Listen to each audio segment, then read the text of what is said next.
amala banzanga kuli konse kumene muli.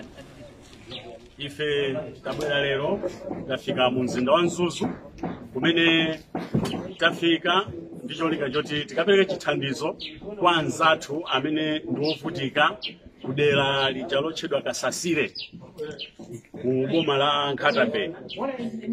Kwa lero kumbuyo kwanga mukuona kuli matumba aufa truck tikupachira mumene mu truck imene tikupachira matumba okwana 300.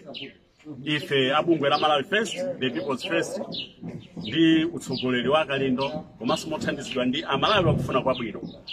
Choncho kopakali patupakira matumba 300 amene tikhali tikupita kukathandiza anzathu amenewa ovutika amene akukhala malo ngodzisungitsa pambuyo poti anathamangitsidwa ku malo awo pano akukhala amongodzisungitsa.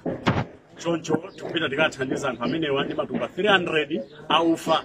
Tili ndi malo angapo amene tikhali tikupita koma kwa pakali pano tikupita ku Nkhatabe ku Kasasire matumba 300 amene tikathandiza. Kusoma wambiri.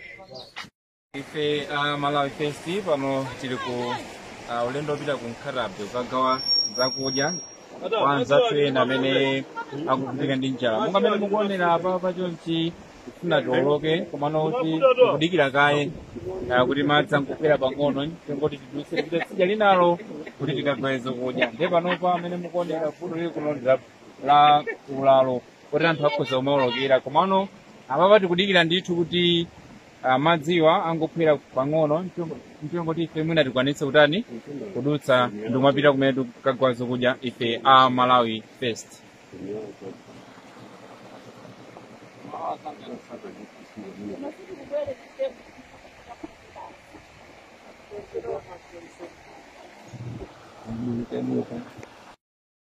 Zimenezo choncho ndifuna ndisimikize izi kunena kuti kubwera kwathu kwa kuno tinabwerera zinthu ziwiri.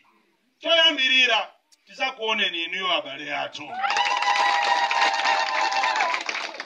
Chachiwiri tizakupaseni katundu amene mwina pano palibepo.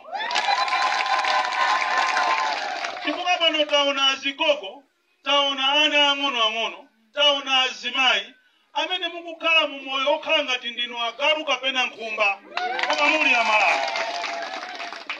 Enawa ndikuatha kuwaona ngati azigogo wanga awawa anabadwa zaka zambirimbiri koma ndithu chakwera zoona kukathamangisa anthu kumalo awo.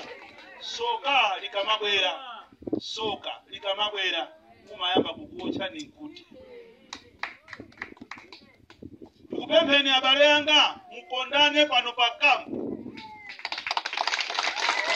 Pasapezeke ena ooneka ngati ainyache ya kampu kuposa anzawo. Pasapezeke panopa asizina ntole omabaso katundu popano nukumaka mugulisa. Pasapezeke pano ajama cheda kuti anthu otumikira boma nkuteka sotu mugulumomu mulena acheti kuona ngati ndi anzathu kuma usiku akumatenga mafoni na ati kweteka pakampu pompano. Kuona kuti iwe kampu isiku kuyenera uolepa matoera ako usipita kwa amako uwasiye anthu azikhala pompa. Kampu ino tikufuna ikhale ndi anthu okhaokha ogwirizana amene cholinga chawo ndi chimozi komanso anachoka kuja kuthamangisidwa kumalo kwawo ndi zisilu zina zoziona ngati zikoli ndi awo. Kodi inu mfuti tikukhala ndi mfuti si passport yoopsezera anthu. Imene chaimakhoza kumaomba ndi kumayisatira. Kumaomba imene ndi kumayisatira.